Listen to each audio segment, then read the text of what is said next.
Okay.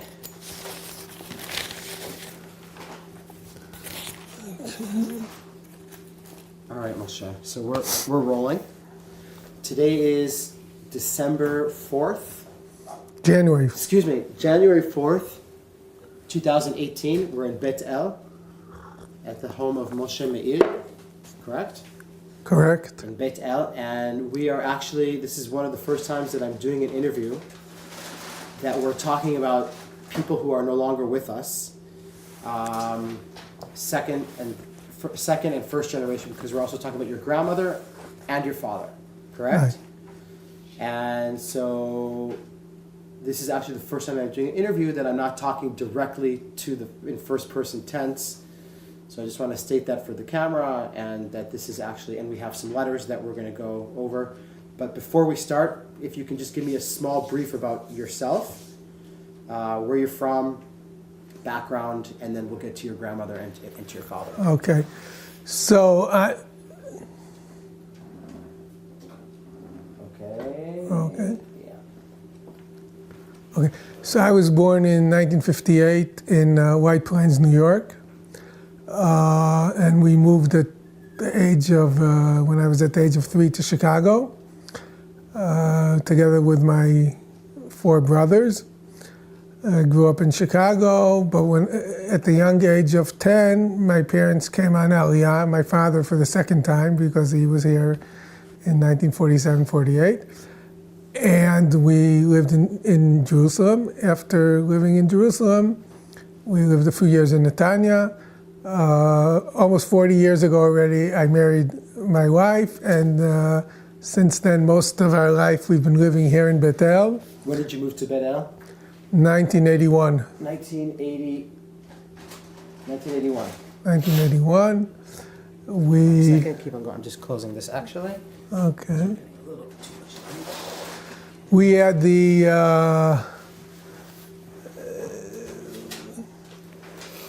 zchut to raise 10 children here in Beit. Only 2 are left in the house. The rest are married and living all within an hour of where we live, an hour and a quarter. And we're here as a result of our parents and our grandparents. Right. Right, and, but and beyond and beyond. We were a Zionist family for many generations, and we were brought up to live in Israel. And what's your profession, if I may ask? Just business. Okay. In business. Right now, I'm sort of like semi-retired, but I'll probably be getting into something new in the next few months. And just for the record, we're in Beit on Rehova Tchia Shesh. Okay. Right. So we're going to talk mostly about your grandmother. If you can give me a little bit of background, we're going to talk about your grandmother and then about your father. So we're going to do it separately. We're going to do your grandmother. You talk about your grandmother first, and her story about coming here and volunteering. I read a very small brief. It was work actually, but okay. But let's dive into that. What can you tell me about your grandmother? Her name. I can put this down here. Yeah, absolutely. Yeah, sure. Okay. You could her name, where she came from, her background. So my grandmother was a very interesting person. I'll just start out that she was the first woman in New Jersey to pass the bar and become a lawyer in 1921, 22, something like that.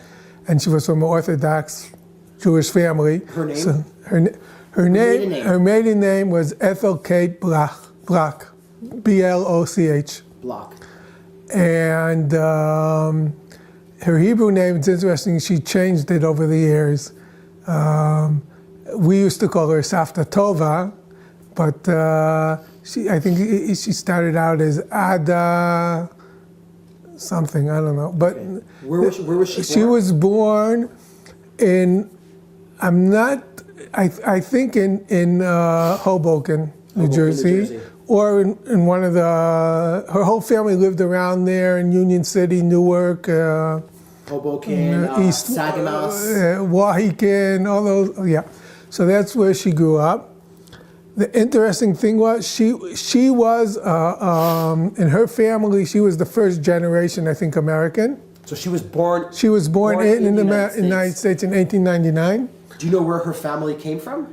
Her family, I have to look that up. Okay. But I know more about her family from my father's side. That I have a few generations back. I have to look up. Probably from Lithuania. But she was American. Absolutely. And she was even called the American cousin because when other parts of the family came from Europe, she was like their consultant, even though she was young, but she was her whole life she was very American. She was Zionist, but very American. Did her house, you said her household was Orthodox? Right. Like Hasidic Orthodox? No, Lithuanian. Nothing. Yeah, Lithuanian, yeah. That's pretty serious. Yeah, but not Hasidic. Not Hasidic. No. So they were about like at home being Jewish and keeping your identity, and outside kind of be assimilated. So she not be assimilated, but she was open to the world. Education. Become a lawyer. Yeah, education was very important for. When I was in yeshiva, she always used to say to me, "When are you going to go get your education?" Because yeshiva is good, but you have to get your degree. That kind of explains it all. Yeah, absolutely. Yeah. Now, I'll tell you one more thing. She remembers. She told me that she remembers in 1924-25 when Rabbi Cook came from Palestine to America to raise money for the yeshiva, and he was there for, I don't know, for like a half a year or so. He visited her house because their family was sort of like one of the important families in the community. Her father, I guess, was some kind of leadership role in the community. So as I'll tell you farther on, the whole family over the generations were activists and whatever, but I guess it started a little bit later. It started then. I'm saying even her father was some kind of leader in the community, and it was a Zionist home. I mean, they were then is different from today. All the religious families were Zionists. It was like the natural thing, even if they didn't call it Zionist then, it was the natural thing to support the Jews in Palestine. It was like part of. And she remembers Rav Cook coming. Yeah. That was interesting. And his yeshiva, of course, was in Jerusalem. In Jerusalem. Yeah. Yeah, and he came with a number of rabbis to fundraise. In 1924-25. I was recently reading an article about about his meeting with President Coolidge in Washington. Yeah, it was Calvin Coolidge. Yeah, very interesting. Now tell me, your grandmother, what was her when she was in the States? What was her first name? Like, what did they call her? Kate. Kate. It was Ethel Kate, but they called her Kate. Kate or Katie, yeah. Kate gets she becomes a lawyer. Where did she go to school? Do you know? No, that I don't know. I have a picture of her holding the diploma. But she becomes a lawyer. She became a lawyer, but she never worked as a lawyer because it was impossible to get a job as a lawyer. She had to work as a clerk, as a legal clerk. They didn't want to employ women then, I guess, especially not, I would assume not Orthodox Jewish women, who would leave early and not work on... a clerk, like a court clerk? Or? A legal clerk, I think, more like a paralegal sort of. Yeah, sort of like, yeah. So she studied all this time and didn't didn't practice. Right. So what did she do? Well, they had a very hard life. She married approximately 1925. My grandfather, Rabbi Maeir Lifshitz, who was a student at what is now known as the Yeshiva University, then it was called Right Rabbi Isaac Elchanan. I interviewed Moshe Klein a few days ago. Do you know who he is from Alona Moreh? No. He did his rabbinical smacha there, and he finished in 45. And he was telling me that it was not called then Yeshiva University. It was called Yeshiva Rabbi Yitzchak Yochanan. Right. That was the. Yeah. My grandfather was there. He was a student there in the around 1915. 50, wow. He got smicha at a very young age. He was a genius. And so they got married, and she was working whatever she was working. And what was she doing? Some kind of office work. Okay. And the sad thing was, in 1929, when he was only 29 years old, my grandfather passed away. He got some kind of infection in his ear, and there was no penicillin then, and he just passed away.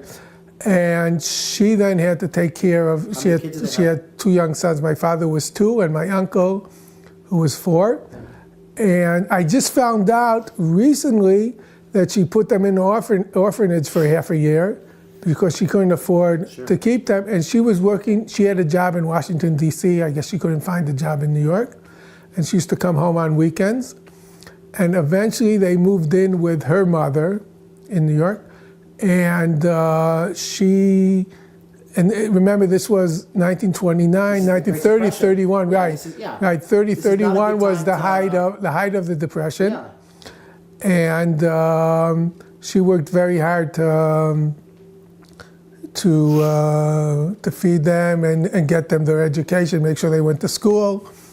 So my father they went to RJJ, it was Rabbi Yaakov Yosef. It was an elementary school on the Lower East Side, yeah. Okay, it was a Jewish community. Yeah, right. So they didn't get a Jewish education while they were in an orphanage. But she, of course, kept in contact with them. Yeah. No, they used to come. On the weekends. She came home every weekend, yeah. And do you know what kind of work she did in D.C. or was it? I think she was some kind of paralegal. Paralegal, okay. And sometime, I don't know exactly when, she started working for American Mizrahi Woman. Okay. And she worked there for 50 years. For 50 years? Yeah. Can you explain to me what that is? Okay, so the Mizrahi in general was a organization of religious Zionists who... Worldwide. And in America, it was divided into... it was divided also in other countries, but there was Hapol HaMizrahi, which was the more socialist side. And then there was the Mizrahi, was the more of the so-called capitalists. But both had the same. Today it's one organization, but that's what it then. And then there was the Mizrahi woman, and Mizrahi woman did what women were expected to do. So it was kind of like Hadassah also had like a woman's branch, Henrietta Sold, and these kind of people who... So what Mizrahi woman did at the time, they raised money and managed a number of children's schools and villages in Palestine. So they had some schools, and then they had some youth villages like in Kfar Batya, in Moza, in I'm trying to remember. There were a few other places. Even Kfar Nor in Jerusalem. Chavat Nor. I don't know. I don't think that was Mizrahi woman. Okay. But so they had a few places, and that was their main. That was their main activity. All the fundraising and everything centered around that. And so she was in the New York office working. Do you know? Did she ever tell you how she got involved with that? I mean, she did stay there for 50 years. I think it was just like I said. She grew up in a Zionist home, and it was just sort of like natural. I mean, it was her employment, but it was also sort of, it was more than that. It was her 50 years. Right. It was something that she believed in. Was this on a volunteer base? No. She couldn't afford to be on a volunteer base. So this was her job? This was her job, right. This was her job for 50 years. She was very close. The organization was headed by a woman called Bessie Gottsfield. Okay. That's Kfar Batya. Kfar Batya in Ra'anana is named after her. And so she was very close with her. And in the letter, she also talks about that. Her relationship had ups and downs. She thought maybe she'll go back to America and she'll do better work for the children here than if she'll be there. And because she wasn't, at one time she wasn't getting along with Bessie, and then she was getting, it was a whole relationship. But I think it was sort of like a natural thing. That's just the way, well, yeah, I mean, it's very common that people came here in the 20s, 30s, 40s, even 50s, and realized that the way things happen here are a little bit, and maybe it's better for me to go today back. Today also. Yeah, to go back, and I can be more productive in the diaspora. Right. Today also people think like that. No, for sure. Yeah. It's you know, it's. I mean, that's what I'm saying. She was very, very American. Like she, in her letters, she'll always mention, well, I bought this here for such and such. I could have gotten it in New York for a third of the price, or I had to do this and this. It's not like in New York where it's much easier, you know, some things like that. She's always giving these references. Right. That things are hard here. Yeah. It's tough. Yeah. Well, yeah. Well, like my father said it. My father always said to, like, after they made Aliyah, my parents, and my father always had this joke: if you want to be a millionaire in Israel, come with two. Right. So, right. Now tell me, your mother. Grandmother. Your grandmother. Your grandmother. Did she ever mention to you where, geographically, the Mizrahi is in New York? Just for the record, it's in Manhattan. Probably the Lower East Side, around there. That's where all the Jews were centers at the time. Yeah. That's where all. I went when I always used to hear stories from my father and my grandmother about the Lower East Side, and so when I was first time in New York as an adult, when I was like, I don't know, in the early 70s. I remember going to the Lower East Side and walking around, and then it was still, I think now it's practically nothing, but then there was still a lot of Jewish stores and everything. And my father always used to tell the story that for a nickel, he'd buy lunch, a knish and a pickle at a store there. So I went there and I bought a potato knish. It was like, I don't know, $2 or $2.50 at the time. And that was, you know, they used to buy lunch. So they were like, I mean, it's interesting. They didn't live in the Lower East Side. Okay. But their life sort of revolved around it because of school and work. That was the right. pulse. They lived in first in New Jersey, then in Jamaica, then in Brooklyn. Yeah. But that was sort of like the center of Jewish life then. Because it was mostly the immigrants from Europe living there. My grandparents right. from the Lower East And Side. they were already American, so it was like. But your grandmother and your father are already American. They're born in America. Right. I mean, they're not immigrants. Right. Your father's not an immigrant. Your father is like a New Yorker, like a legit, like a real. Oh yeah, my grandmother also is. But I mean, he didn't have parents that came from Europe. Right. Your grandmother did, so she had that kind of, being a daughter of immigrants kind of feeling, which your father, that was his grandparents who were immigrants, not his mother. Right. A little bit more about your grandmother. So she was active in the New York office of Tnuat Mizrahi. American Mizrahi Woman. That's still separate. Mizrahi Woman was separate than Mizrahi. It still is. Today they call it Amit. Amit. It's still a separate organization. Right. Now, do you know about any of her activities in Mizrahi women? About I'm talking about even before the War of Independence, during the German persecution of German Jews, during the anything? No. Okay. No. Okay. I'm going to stop here about your grandmother. I want to now go back and talk about your father, and then we're going to get to them together here, and then of course we're going to get to the letters. But I would like to, before we get to the letters, to have a background about about your father and your grandmother. So your father's name, where he's born. And So my father's name was Hillel Lifshitz. The family name was Lifshitz.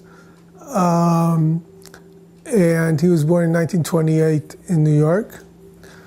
He was the second son. His brother, David Lifshitz, later went on to be Professor David Maeir, who built the Shaarei Tzedek Hospital in Jerusalem.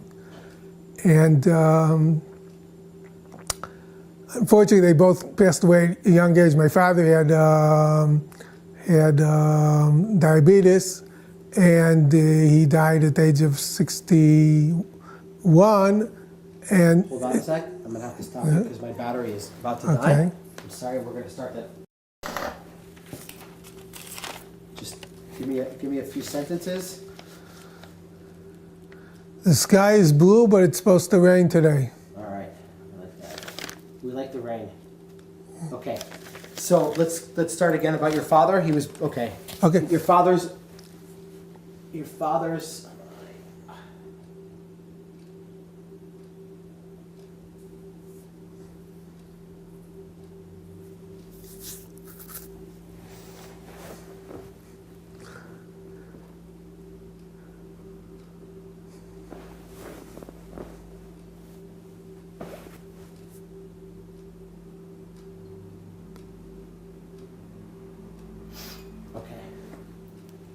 name?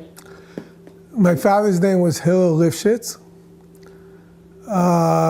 He later changed the name to Hillel Maeir before he got married because he wanted a Hebrew name, and Maeir was his father who passed away at a very young age. So he did two things together, got a Hebrew name and also in memory of his father. Do you know where he was born? He was born in New York. In New York. In New York, wherever. Yeah, they were. And he became an orphan at the age of 2 from his father. You're right. Did your grandmother ever remarry? No. No. No. Tell me about your father, about his upbringing. So, as I was saying before, my father grew up mostly by his grandmother because it was the Depression, and after the Depression, my grandmother had to work very hard as a single mother to keep them in school and fed and clothing.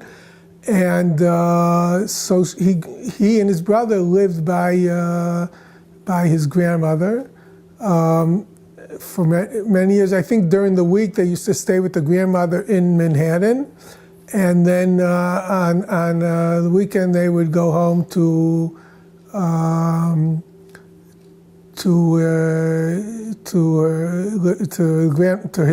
his grandmother. And that was like that for many years. I don't know how many years. He went to school. All the schools were in Manhattan, so he started out at a school called RJJ, Rabbi Yaakov Yosef. And then he went on to high school at MTA, which is what was the Manhattan Torah Academy or something like that, was the high school of the Yeshiva University. But he was a little like me. He didn't take studies. He caused a lot of trouble in school, that I know from him, from letters, from my grandmother, and I was a similar person. At the age of, I think, 15 or 16, the Second World War was still going on, and he lied about his age and tried to enlist in the U.S. Army, but they didn't take him. But after the war, he did join some kind of military unit, some kind of reserves or something, and he was the cook there. I have pictures of him in an army uniform, and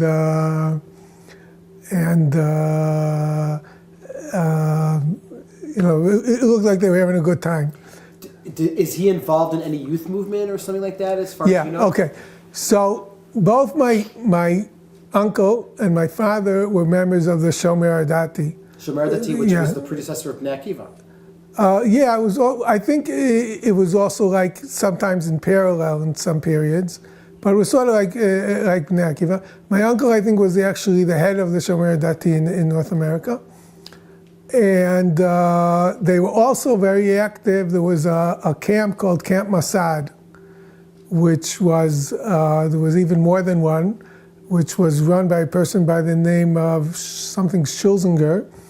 And what was very special about Mossad was that they spoke Hebrew there. Okay. So it was a very Zionist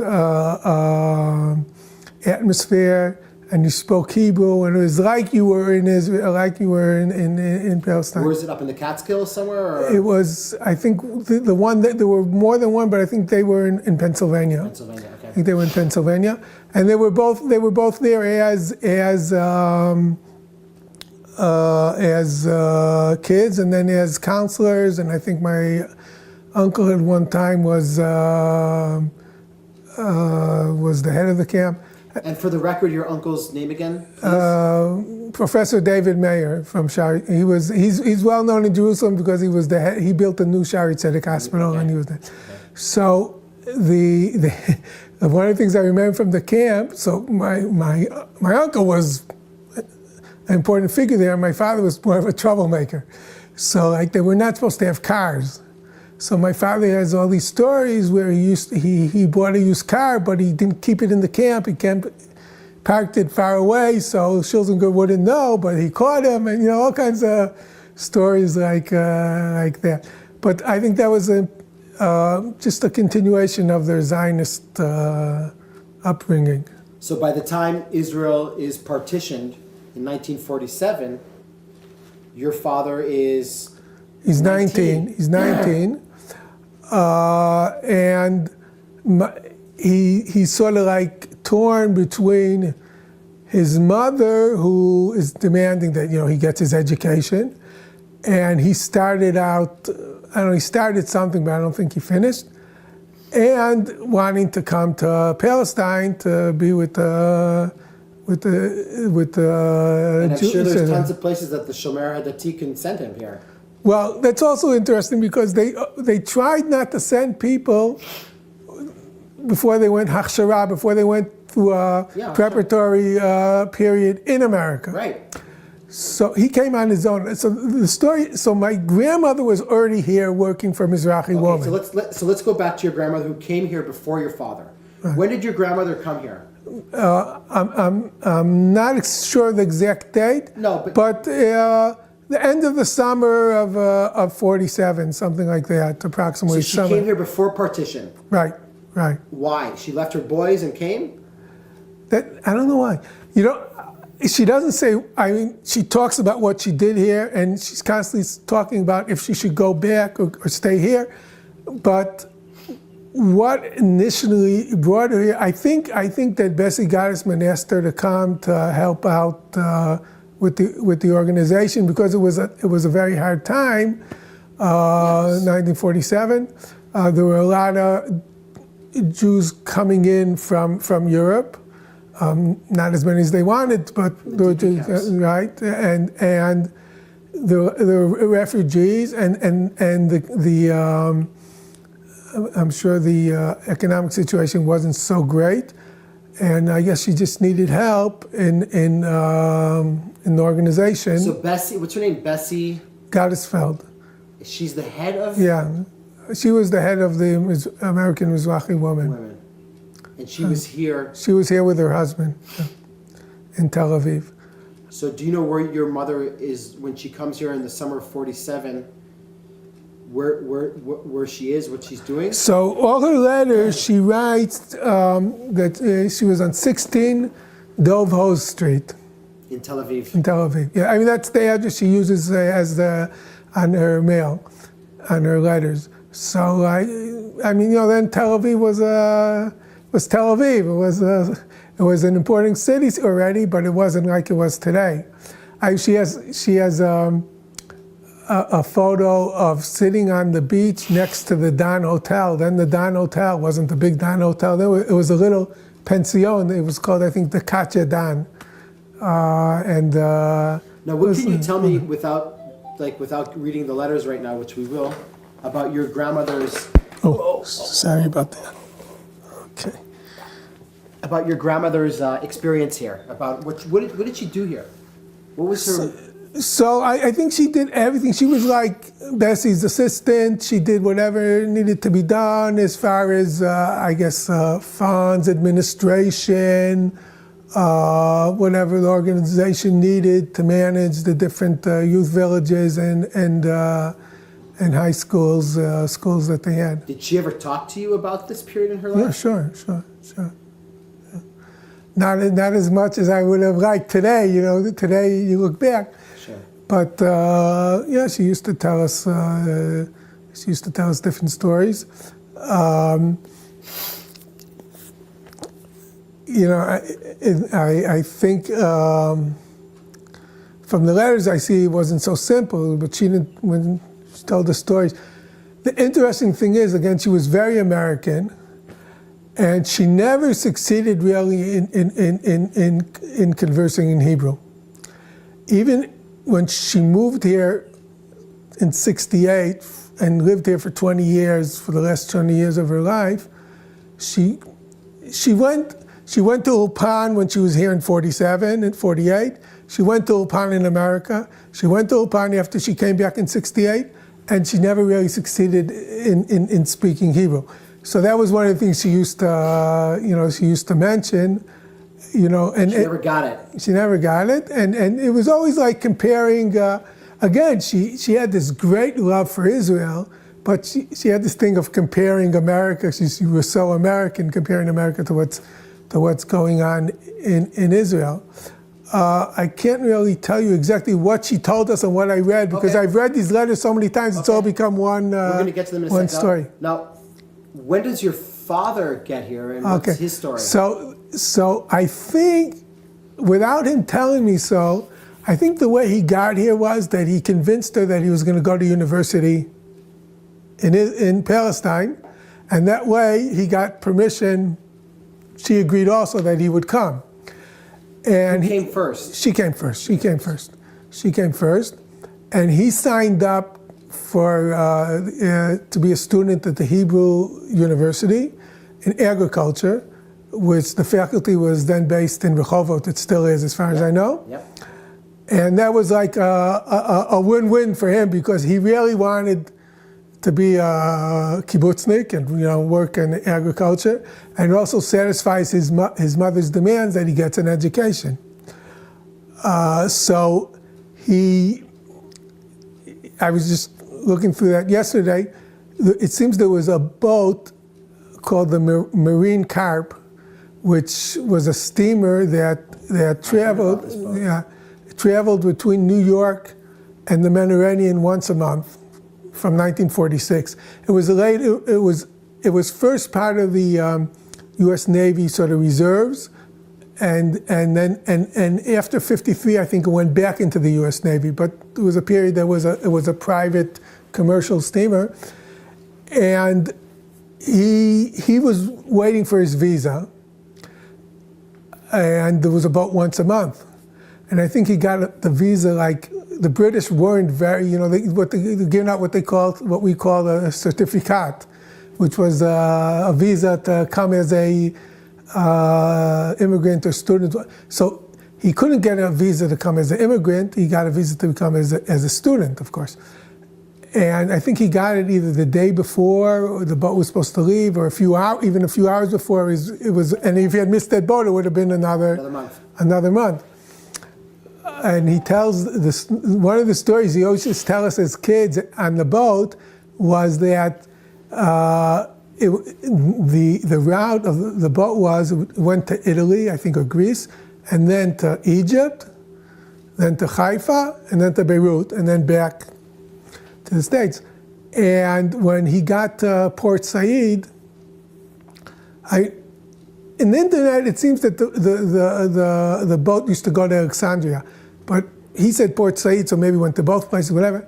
The captain told him to hide in the closet so the Arabs wouldn't see him, because he came in November, so it was a short time after the 29th of, he came in November, so it was before the partition, but it was already a very hot time. Yeah. And I remember he went into some closet above the bunks and hid there. Yeah. And that's a story I remember as a kid. And interestingly, I read in the internet yesterday that there was another group from the Shomer Dati or other Zionist organizations who came about 2 months later, and when they got to Egypt, the Arabs decided, or they made the boat, I don't know how they did it, to go directly from Alexandria to Beirut, and all the Jewish men on the boat were arrested there, and they weren't allowed to proceed to Palestine. They were sent back to New York. So this boat has a lot of stories. What was the name of the boat again? Marine Carp. Marine Carp. Yeah. So that was. And it was under an American flag. Right. And what does your father do when he gets here? Well, the first thing that he did, the interesting thing was, so it's not like today when the plane lands at a certain hour. He was originally supposed to arrive on Shabbat on Saturday in Haifa. So my grandmother Thursday went up to Haifa to wait for him on Thursday. And travel then wasn't simple at all. There was a lot of shooting and everything. So she went up Thursday and she waited for 5 days because in the end it only came on Tuesday. So that was experience. He came. And I think that he wanted to go straight ahead and go to the university, to the kibbutz, whatever. And she wanted him to spend some time with him. So they went to Jerusalem. She had a lot of friends in Jerusalem. They were very friendly with the Shapiro family. Moshe Shapiro was the head of the Mizrahi. Then he was eventually, I think, the Minister of Interior, and they were very friendly with the family. They used to spend time there. So I think they went to Jerusalem, then they spent some time in Tel Aviv. By the time he got to the university had closed. So he was in Israel when partition happened? I guess so. Okay, well, I guess so. Yeah. But he didn't write, it's interesting, he did not write anything. We'll check in a minute on the dates. My grandmother was, and she has a whole bunch of letters where, which were. So where does your father go after he spent some time with your mother? Okay, so he went to the university, and they told him there's no studies now because all the students have gone into military service, and they say, well, you should spend the year doing your practical work and learning agriculture on one of the kibbutzim. And they wanted him to go to Yavne. Yavne was established by German Olim, by Yekes. He didn't like the Yekes, so he didn't want to go to Yavne. He went to Beirut Yitzhak. Beirut Yitzhak, then today it's right next to the Ben Gurion Airport. Then it was in the Negev, in a very dangerous area, was actually destroyed, and I think they left it after the War of Independence and moved to where they are today. So he was there for a short while, and meanwhile he was trying to find a kibbutz that would take him. I guess they didn't want somebody who had no agricultural experience and no military experience. So eventually, after spending time in Tel Aviv and in Jerusalem and going back and forth, and he did some military training at the time in the Haganah, he ended up in Kibbutz Sde Eliyahu in the Beit Shan Valley. There were three or four kibbutzim, religious kibbutzim there. Yeah. And completely surrounded. Beit Shan itself then was an Arab town. Yeah, of course. And they were Tirat Tzvi, Sde Eliyahu, Ein HaNatziv. Right, and they were actually pretty much disconnected from the rest of the Jewish community, which was in the Emek Israel, which was farther to the west. Yeah. So he goes to Sde Eliyahu. Right. And he spent a long time there. and they underwent a number of attacks, severe attacks. And it's interesting how he relates to it. They were basically cut off from the rest of the country. My grandmother relates, there's an interesting story. My grandmother relates that she wanted to go visit him. And there was a dentist in Tel Aviv called Dr. Tzuntz. And Dr. Tzuntz was also a Moel who did circumcision for her kids. And he had sons in Kibbutz Eliyahu. And in February of 1948, one of the sons had a baby boy. And they needed a Moel to come and do the circumcision. And so Dr. Tzuntz came from Tel Aviv. He used to do this on a volunteer basis. And I said, so she said, I want to go with you. So he said, no, you can't go because the roads are very dangerous. So she said, well, you're going. And he says, yeah, but it says in the Gemara, in the Talmud, that shluchei mitzvah einam nezukin. Somebody who's doing a mitzvah is not in danger. So I'm going to do a mitzvah, I'm not in danger, but you're just coming along for the trip, it's dangerous for you. So she sent with him a package or something, but there you go. Then my daughter married a boy from Sder Eliyahu about 8 years ago. And the Tzuntz family is still very strong in Sder Eliyahu, so we were there. And I told them the story. And there's actually one of the Tzuntzes also live here in Bethel. And I told them the story, and they asked me to send copies of the letters that she talks about this, and copies of the letters that my father wrote from Sder Eliyahu for their archives. Nice. Of the kibbutz. So it was sort of like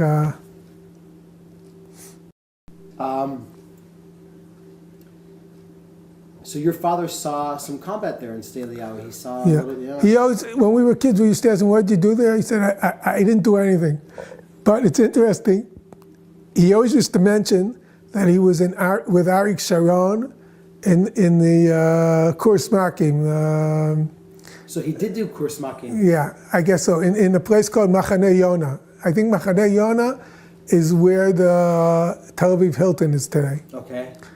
And so my brother tells a story that like in 1970 or something like that, we were somewhere and Arik Sharon was there, and he went up to him and they had a conversation. But it was more like they were doing more guard duty in the kibbutz. I mean, that's all they were doing at the time. There was a big battle in En HaNatziv, and the Arabs after that battle kind of backed away from that area. En HaNatziv, Sder Eliyahu. Well, he mentions here about a big battle of about 500 Arabs who came with. Do you want to read it? What he writes about? It's in Hebrew. Okay. Oh, he wrote it at the time in Hebrew. Yeah, I mean, you can see the Hebrew is sort of like these letters were sent. We're going to have a look at them. So he wrote this in Hebrew. So it's interesting to see all the letters that we have were sent to my uncle who was in medical school in Ottawa. And he was Professor David Maeir. So this is a letter that your father wrote to your uncle. Right. And my uncle was sort of like a yekka. He kept everything. So that's how we have the letters. We don't have the letters going in the other direction. Of the uncle, but this is your father. Right. So should I read it in Hebrew or English? Absolutely, yeah, in Hebrew. Yeah.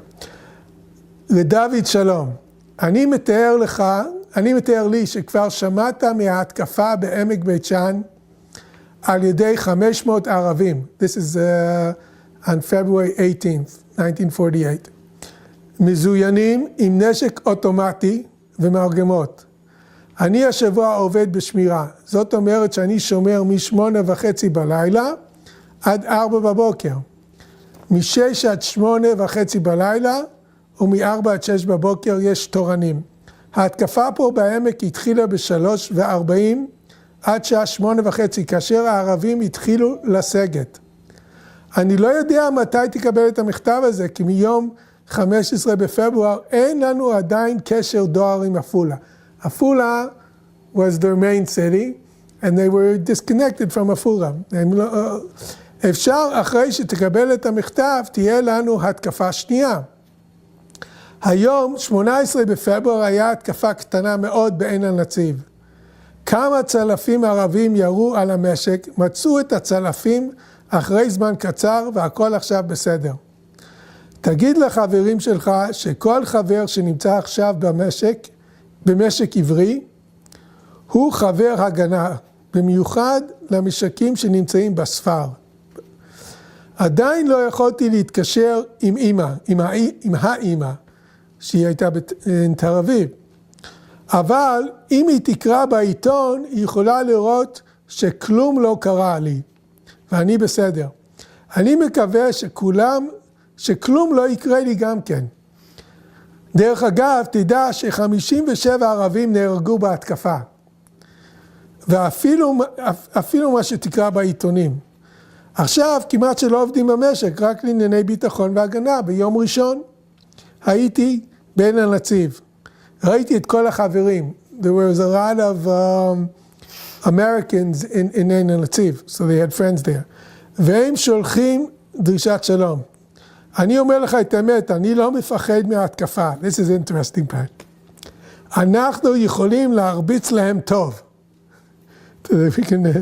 ואנחנו נהיה הניצחון. עד עכשיו כתבתי כמעט, this is already about that he wrote to the family and they should write to him. So he kind of explains here in this letter about the attack that he went through in Sde Eliyahu and in the area. Right.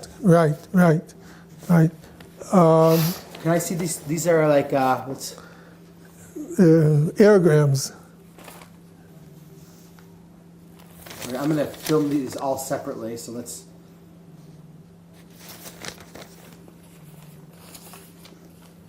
Oh, so he wrote in really good Hebrew. I mean, he. Yeah. Oh, so the reason was my uncle was extremely fluent in Hebrew. Who was in Ottawa? Right. What was he studying in Ottawa? Medicine. He later became a professor of medicine. And I think Is this your grandmother's brother? Your uncle? No, he was writing to his brother, my uncle. He was writing to his brother. Okay, their uncle was also in Ottawa. He's writing to his brother. Right, he's writing to his brother, Okay, exactly. Gotcha. And his brother, like I said, he was a leader in the Shomer Dati, and he was very knowledgeable in Hebrew and everything. And he wanted to show his brother that he also knew Hebrew. And he in his first letter, he started out in English, but then he went over to Hebrew. And keep it. I'm just going back here. yeah, for a second. 1 second.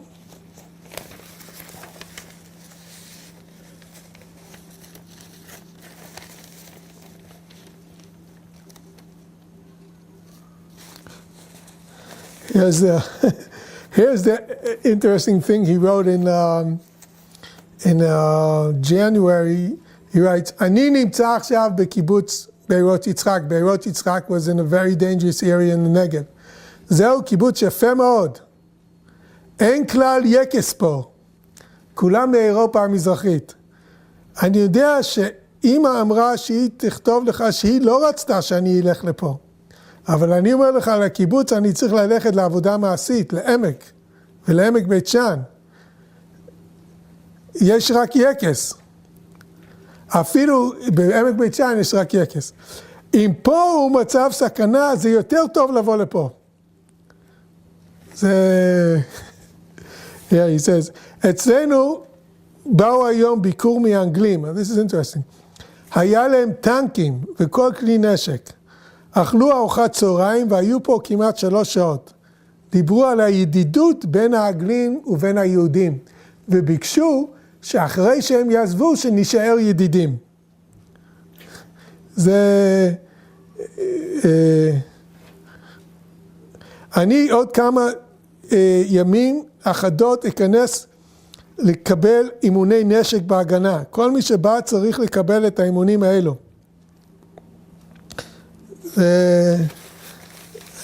Yes, also somewhere something about how some other attacked, but that was, I mean, I like when he wrote that he's not afraid. There's one thing from that period also which is very important to talk about. I'm going to find it in a second. Take your time. Excuse me, do you have a Kleenex? What? A tissue.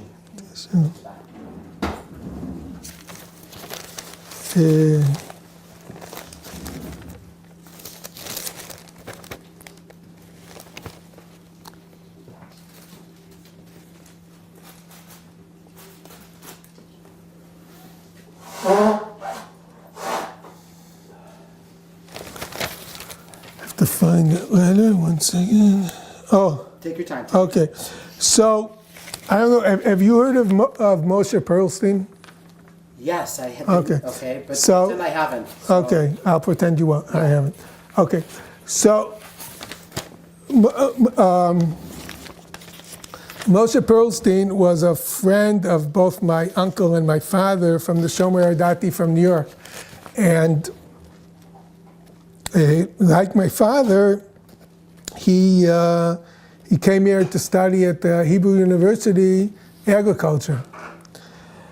But when the university closed, he joined the Haganah like they all did. People, yeah. Like they all did. I maybe not all of them, but I assume all of them. And he was part of the Lamed Hay. And where did your father know him from? From the Shomer Dati in the States. in the States, right? They were. I think he was more my he was more my uncle's age, who was 2 years older. But father knew him also? yeah, no, they were good friends. They were good friends. Actually, my grandmother mentions in her letters that she met him in Tel Aviv and Moshe Pearlstein, yeah. Okay, so And on the 14th of January 1948, 35, well, he started out 38, but 35 men who were mostly students from the Hebrew University went from Hartuv near Bet Shemesh on the way to Gush Etzion to join the people defending, right, to reinforce and they had all kinds of problems on the way. One person got injured, he had to go back, and they were delayed. And by the time they got to the area of Gush Etzion, it was already light. And there's a story, I'm not sure if it's historically true, but there's a story that they saw an Arab shepherd and they let him go, and he went and called hundreds of Arabs from the area, and they started a battle, and they were all killed in that battle. Moshe Pearlstein was one of them. And how is he connected to the letters here? Okay, so first of all, he's mentioned at least once or twice in the letters, but here my father writes. This was sent. It doesn't have an exact date on it, but that was on the 14th of January, so I guess it was a few days later. So he writes, David Yakar, David was his brother, my uncle, right? כאשר תקבל את המכתב הזה, כבר שמעת הדבר האומלל, מילה אני לא יכול למצוא לזה, על הריגת החבר שלנו, משה פרלסטין ז"ל. אנחנו לא ידענו, זאת אומרת, אני והאימא, עד היום בבוקר על מותו. אין לי מילים שאוכל להגיד לך איך אנחנו מרגישים על המקרה האומלל הזאת. כל היום לא יכולתי לעשות כלום. והאימא כמעט שבכתה, כמו שהיה אחד מבניה. אני עוד לא יכול להשיג את הדבר שלא יראה אותו עוד. אם אני הייתי בירושלים, הייתי באותה הכיתה שנהרג. My father saying that if he was in Jerusalem as a fellow student, he would maybe had been with him in the Lamed Hay. ברצינות, my father was then in Tel Aviv. I guess he was on vacation from שדה אליהו. ברצינות אני אומר לך, אני יוצא עכשיו לשדה אליהו. ואני עכשיו לא מפחד מלמות, כי אם אצטרך, אצטרך. אם חבר כמו משה צריך ללכת, אני בוודאי צריך. אני לא מפחד מהמיטה, אבל רק שאני לא רוצה שאמא יצטער על זה. I'm including his Hebrew mistakes. אל תפחד, אני לא יוצא לשחיטה. כאשר אני ירד, אני אקח איתי ערבים. That's like a translation from English. When I'll go down, I'll take the Arabs with me. אני כבר גמרתי אימוני הגנה, ויודע להשתמש בנשק. על עצמי,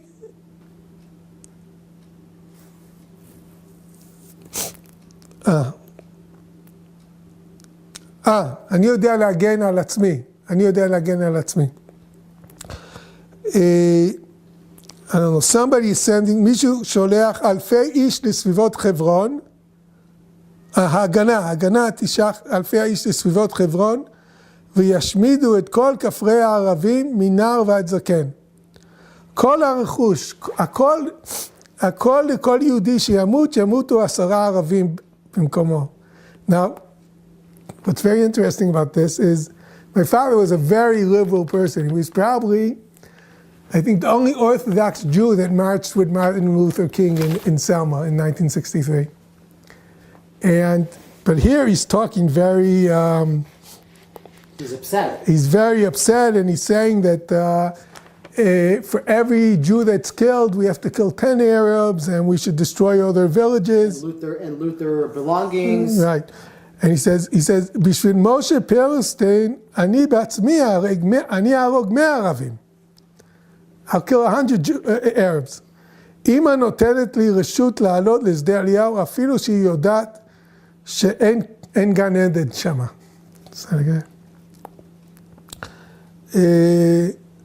אני רק פה חודשיים, אבל הכרתי הרבה חברים, ולפעמים שומעים על הריגת אחד מהחבר'ה.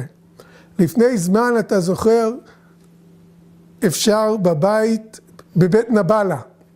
בית נבלה is near what's now Shoam, near Lod, where there was a big Arab base, a British base, now there's a base of Tzal. So it was an Arab village. נהרגו 14 אנשי הגנה. החברים האלו היו מהפלוגה שלי.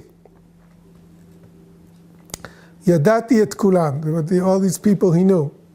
זה קל מאוד להיות באמריקה ולקרוא בעיתונים על הריגת היהודים. אבל פה ביישוב, כאשר שומעים על הריגת חבר וחברה שלך, זה קשה מאוד. פה ביישוב צריכים נוער שיודע להילחם, נוער שרוצה, אם צריך, למסור את נפשו להקמת מדינה יהודית. להכשרה יכולים לחכות זמן. That was the thing. They would send people to the הכשרה, and he was saying to them, you can go to the הכשרה later, now we need fighters. אני פעם חשבתי שבלי הכשרה אסור לעלות ארצה, אבל עכשיו אני אומר שצריכים צריכים חיילים יהודים. אפשר, אתה יכול לדבר לחברה שלכם באוטואה, ולהשפיע עליהם לעלות ארצה ולעזור בהקמת המדינה.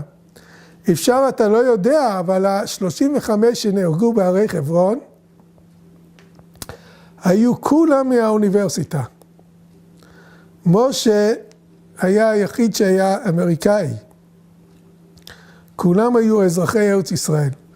עכשיו לא לומדים באוניברסיטה, יש רק אימונים למען ביטחון והגנה. So that's a few years ago I spoke about this on the radio, and somebody called me up and said that he's a nephew of Moshe Perlstein, and he's like the only one of the family, I think, in the country. But that was... Where was your father when he wrote that letter? In Tel Aviv. In Tel Aviv. Tel Aviv. He was with his mother. I guess he had come for a visit from שדה אליהו. It's funny, I heard an interview a while ago with Yitzhak Navon. Because he was the intelligence officer of the Shai, which was the Haggadah's, and he heard the whole thing because they had a radio. And he was listening, and then it died. Wow. And he talks about it in a very, about the Lamed Hey we're talking Yeah. about. So these are like all a series of letters that your father is writing to his brother in Ottawa. Right, right. And remember, his brother was a leader and he's trying to say to him, what are you doing? He's not saying to him directly, he's saying maybe you can influence other people. Yeah, no, but he's saying to him that actually the Jews, the youth should be here. To him that he's the brother, the younger brother who's not, you know, so academic and this, but he's on the ground. He's boots on the ground. Right, right. And you're studying in Ottawa, you know, maybe, yeah, it's clear. It's very clear that, were they close? Were they, they were always very close. The family itself was very close because, remember, they were orphans and they grew up. He mentions many times in the letter that he's worried about his mother. They were close but competitive. Sure. That's, Sure, yeah. And what about the letters to there's also letters from your grandmother, no? Right. So the letters from my grandmother, I don't have the originals that my aunt has, but I have copies. One of the most interesting things from my grandmother is what she wrote about the day of the decision of the partition, 29th of November. 1947. 1947, right. And just let me find that. That's something that I've actually translated into Hebrew because not all my children are fluent. I mean, enough, right? So she actually wrote two things. She wrote one thing the same day, and then she wrote a letter the next day. And so this is from November 29th, Saturday night, the day that the UN, which was sitting in Lake Success, New York, decided on the partition plan, which would give two states, one Jewish and one Arab. This is a letter that your mother is writing to whom? You don't know. Yeah, I mean, it went to my uncle because that's how we have it. But I think from the way it's written, it was probably sent to more family, friends, or whatever. Okay. And she writes, one of the most thrilling moments of my life took place Saturday night, November 29th at 11:30 p.m. when I heard neighbors shout to her neighbor in Hebrew, a Jewish state, Mazel Tov. 33 for us and 13 against us. I had been listening on my radio to a shortwave program and got late success. You know, then then they didn't have internet, right? So they used to listen to the radio, and you can actually pick up radios from all over the world, or at least from the northern, shortwave. Yeah. She used to listen to American radio, to whatever. But it seemed as the station was being sabotaged because I couldn't hear distinctly the roll call for the voting.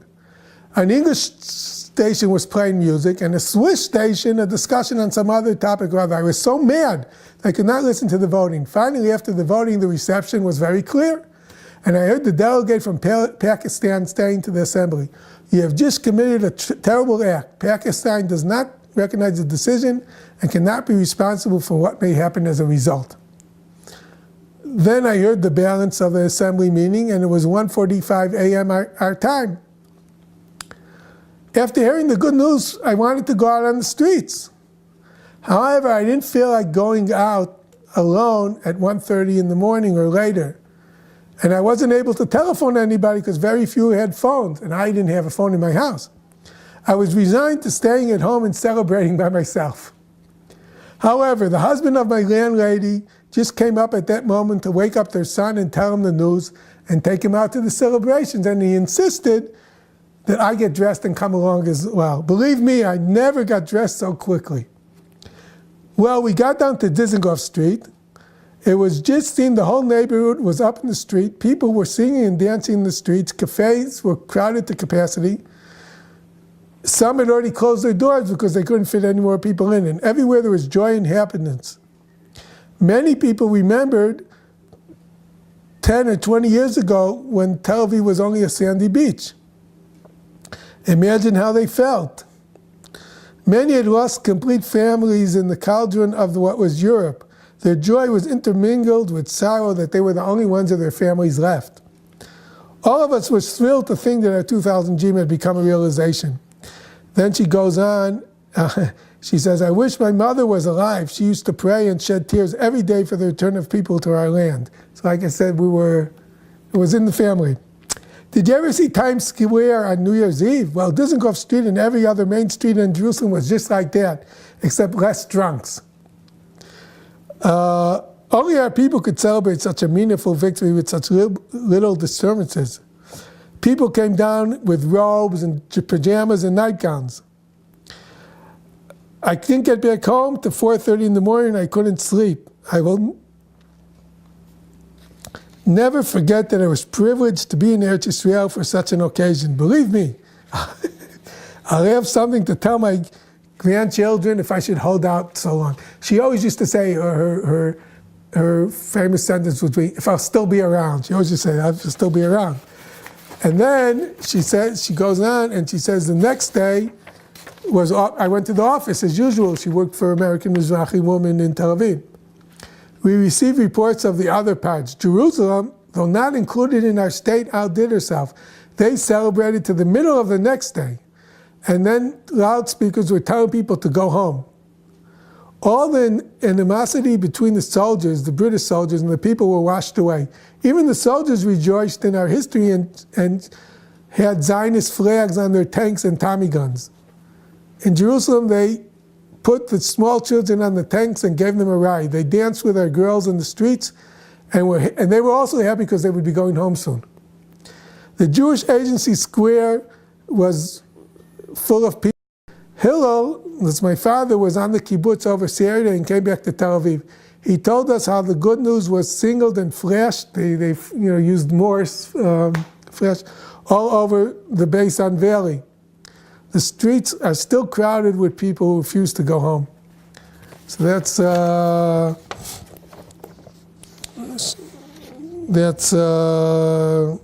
what she writes.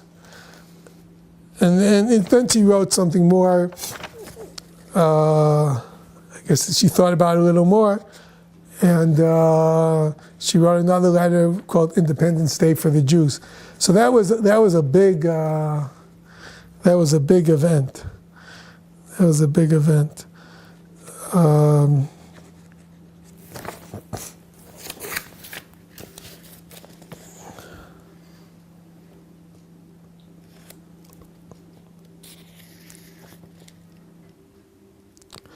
Yeah, here she talks about the communications within different places of the land. So she says, I had a very bad week. This is in March. March 48. March 48, yeah.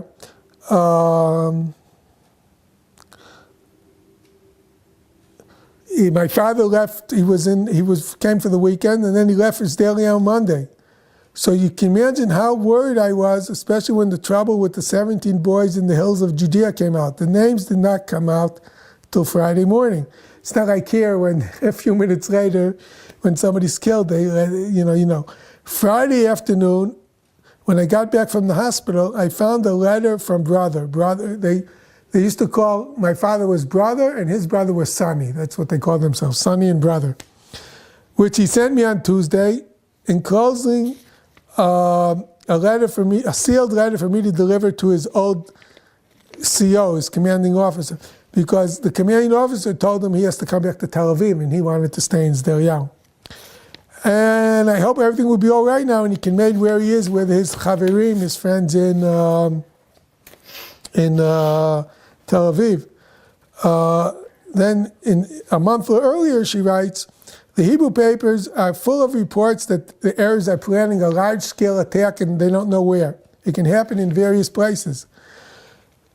You can imagine what that means. We must be prepared from all sides, and certainly it's very difficult with the shortage of arms, etc.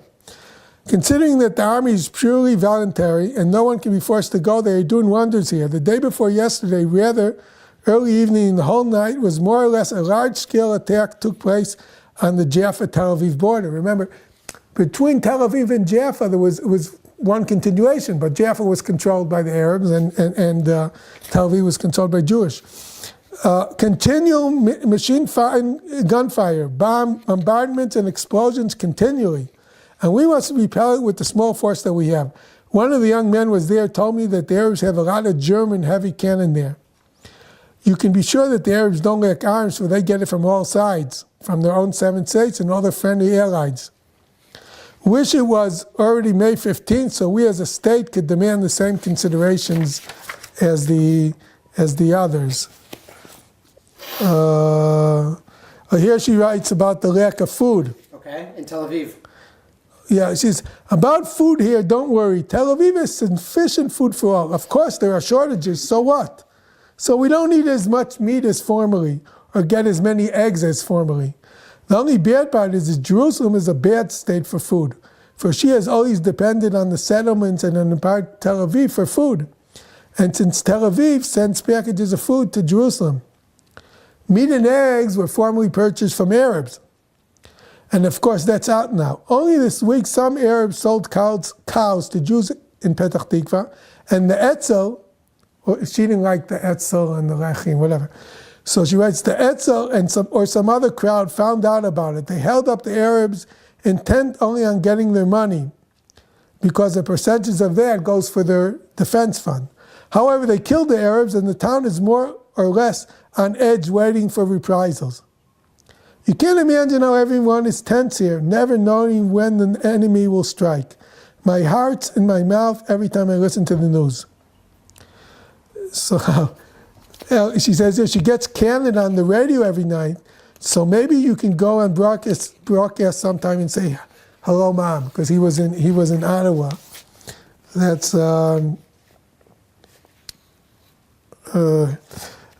and here she writes in January about how the United States, the State Department, is making trouble for the Jews, and it will now be up for the Jews of America generally and the Zionists to take care of that. The State Department, who has been the ones that always caused our setbacks, that it wouldn't happen. That's interesting. That's excuse me. Yeah, here. She writes also in February, I bought Hillel a Brownie 620, that's a camera. I paid LP 3.5, that's Palestine Lirot, which is about $14. Now you see why I said I should have brought him a camera. The same camera in New York would have cost me $5. This was before they had B&H and, whatever, 47 Street Photo. But that's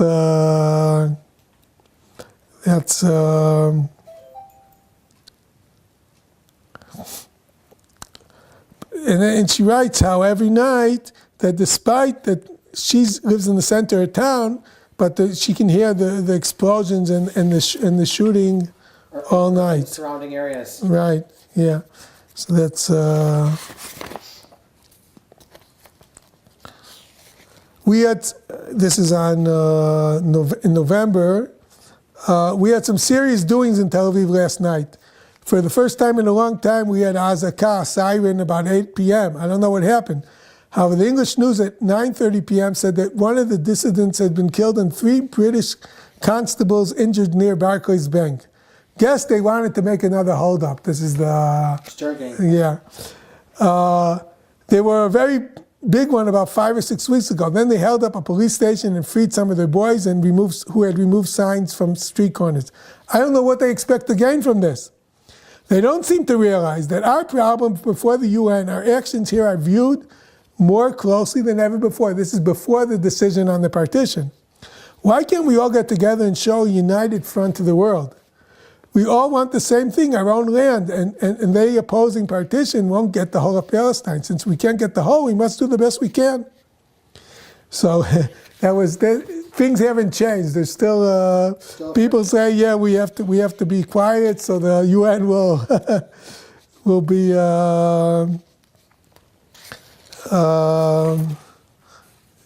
be happy. That's if there's anything else here.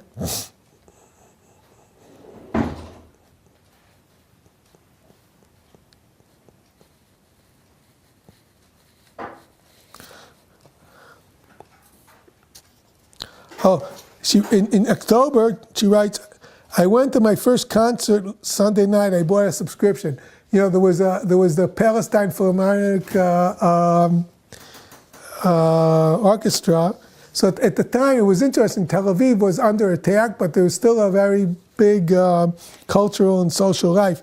And my grandmother was a very cultural centric person. She writes here, yeah. So here she writes, she spent Yom Kippur in Moza at the American Mizrahi Women's Youth Village. We were outside of Jerusalem. Outside of Jerusalem, right? And it's right. I always like what she wrote here. They went for a walk, and she says, it was such a beautiful moonlight night, and the sky was full of stars as only in Palestine. You know, today we say Palestine, it's something else, right? We all sang walking up the hill, and on the way down, danced and sang on the road. They even pulled me in till I got dizzy. The old gray mare, she ain't what she used to be. She was at the time about 48. And I really had a marvelous time. Were all wonderful to me. Oh, here she writes about Moshe Pearlstein. Just met Moshe Pearlstein tonight. He came into Jerusalem to make arrangements for staying here while he goes to school. And he's trying to get some work to do. He sends his best regards and promised to write. Up until now, he was in Ein Hatziv with the others. So that was in October. Yeah. And so that's.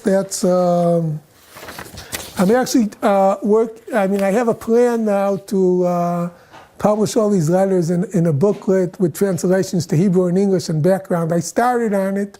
This is going to be my 50th year in Israel. Okay. So I'm just okay. Keep on talking. I'm just readjusting the frame. So this is going to be my 50th year in Israel, and I was thinking how can I commemorate it? How can I make it important to me? And one of the things I want to do, and I started doing, is to translate the letters and publish them together with historical background, so that my children and grandchildren and great-children will have First of all, I know a lot of people who do that, especially when you have letters like this. You know, it's not just you using your memory of your grandmother and your father. You have actual physical letters that you can read, and you can not only understand the level of the writing skill of the person and what they choose to describe in their letters and how they try to describe. For example, your father is not going to tell your brother and say, he's not going to write to him, get off your ass and come here. He's going to do it in a different way because it's like whatever. That's just his style. Your mother's talking about these stars and walking, and she's much more like a lady, kind of. But so that's a good idea, and I think that's very nice. How long did when the war was finally over? No, when the war they left. I don't know exactly when, but when the state was declared, they weren't here anymore. They weren't. They weren't here. Both of them. Okay. So I